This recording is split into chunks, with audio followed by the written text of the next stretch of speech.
Good morning. I'm Harley Schlanger from the LaRouche organization with your daily video update for October 23rd, 2023.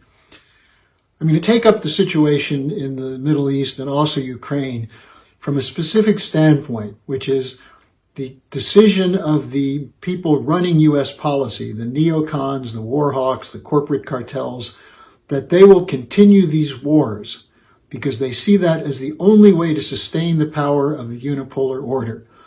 As the murderous Madeleine Albright said, the U.S. is the indispensable nation, meaning that the U.S. should be the nation which determines policy for all nations. And this is clearly the view of the people behind the Biden administration. Blinken in particular is a protege of Albright.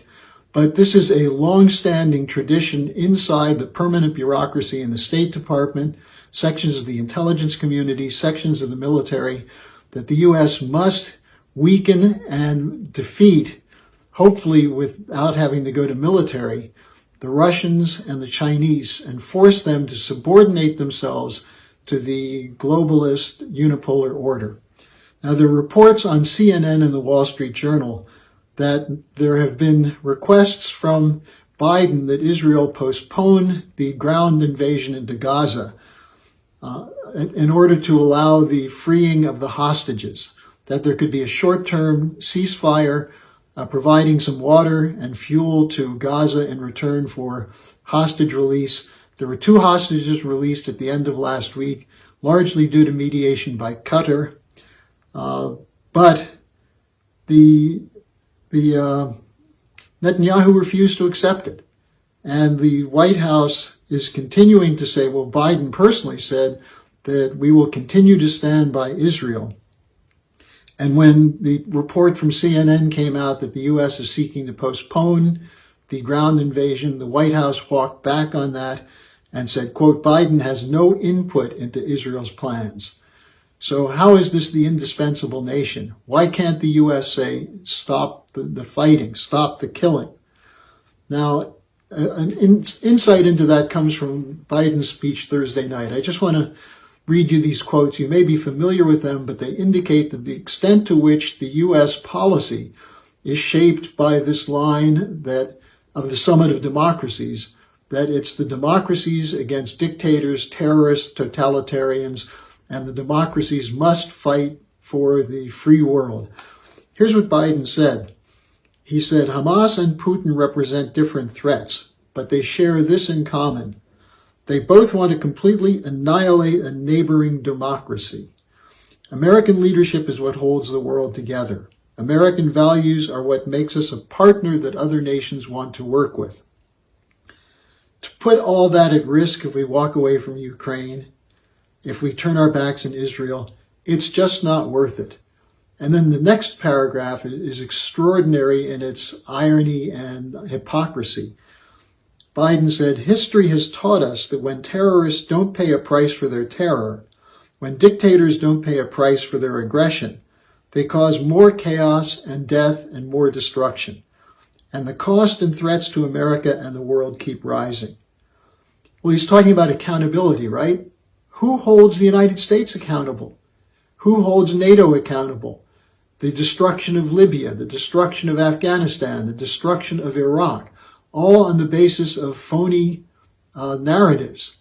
Who is holding George W. Bush and Tony Blair and Cameron and Sarkozy and others accountable? There's no accountability for the unipolar order because, as Biden and Blinken say, the U.S. is the main defender of the rules-based order. And the rules are those of Washington, London, and Brussels, not international law. And so, as you can see, Biden has no intention of moving away from this idea of the unipolar order. And just to give you an additional sense of this, this is the policy outlined by the Atlantic Council in its so-called Summit for Democracies. And this has nothing to do with democracy. It has to do with an imposition from the top down of policies that benefit a global central banker operation, whether it's the World Economic Forum, the City of London, whatever you want to call it. It's not about the rights of sovereign nation states to develop in peace, but about maintaining a certain order that keeps a flow of loot going into the corporate cartels. And the CEO of the Atlantic Council, Frederick Kemp, reflects this in his comments on Biden's speech. Keep in mind the Atlantic Council is funded by the British government, by sections of U.S. and British intelligence, and by the corporate cartels. He said Biden's speech may come to be known as the inflection point address, and it was as eloquent and compelling as any he has ever delivered in his lifetime. Well, that's a pretty low bar.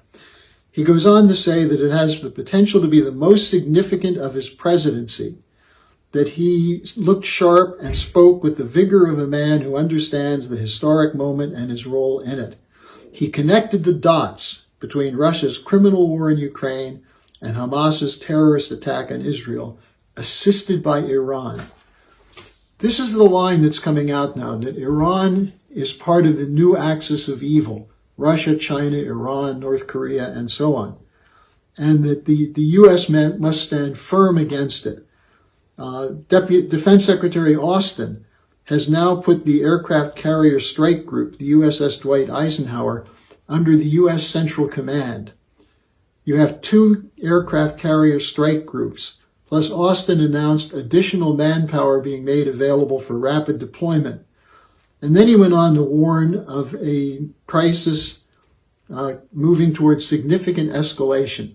Well, of course, if you send carrier groups, 10,000 troops with 2,000 more on readiness, of course it's an escalation. Then you look at the new package that Biden was defending that was put before the Congress. And remember, this comes after 2 things. After the Congress rejected in the supplemental budget deal, a $24 billion increase to Ukraine. And at the same time, a New York Times report that said the U.S. is about to run out of money from the initial $113 billion allocation.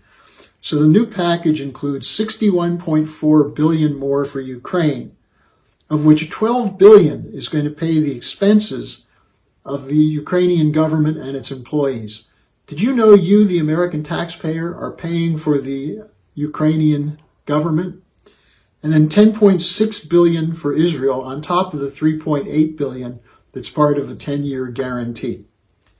Now, that's not enough for some. Nikki Haley, who's being pushed by some of the neocons as a replacement for Trump, if his legal problems move him out of a position as a candidate, Haley said, we need to have a Department of Offense, not Department of Defense.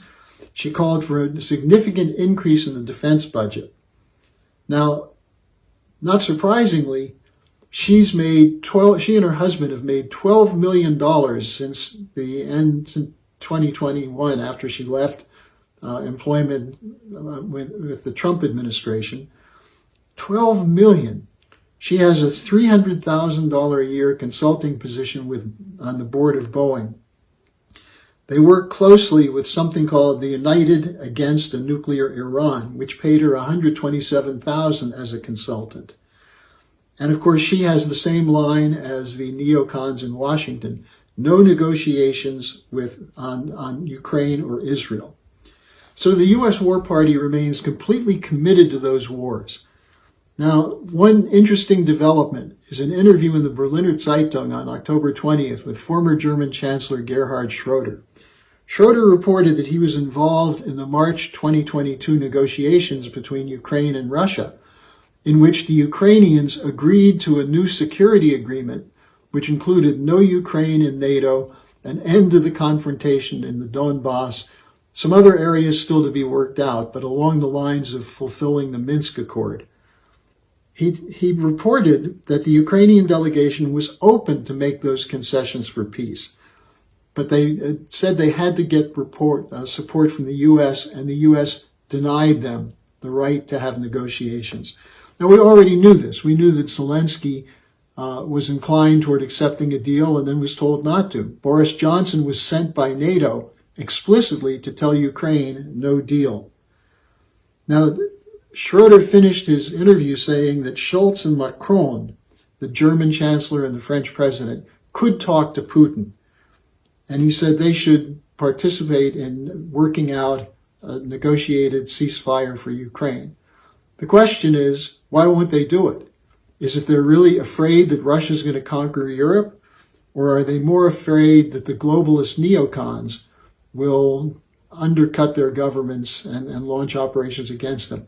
They shouldn't be so concerned. Scholz already has conceded the right of the U.S. to destroy Germany's energy system by the destruction of the North Sea pipelines. So the question is, how can this drive toward war be stopped? And I'll put again the petition that we're circulating now in the description section. Sign it, circulate it, become part of our movement to take power out of the hands of these war hawks and neocons who are trying to preserve a collapsing world order. Thanks for joining me today. I'll see you again tomorrow.